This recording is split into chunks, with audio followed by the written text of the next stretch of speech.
خب بریم با هم دیگه برای آموزش ساخت سگ بادکنکی.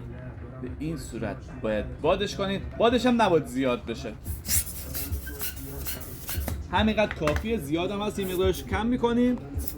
سرشو گره میزنیم. اول میریم سراغ پوزش به این صورت و گوشش دوتاش باید مساوی باشه. دوتا حالت سوسیسی میزنیم و اینکه به این صورت میندازیم داخل که باز نشه.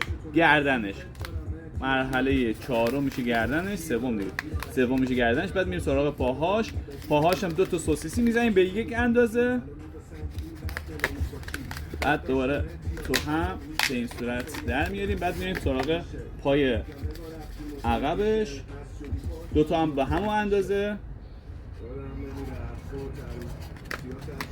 به این صورت میچرخونیم.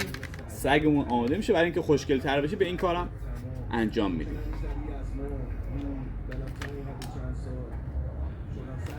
این سگ سوسیسیه که دومش برگشت، یه مدل دیگه است.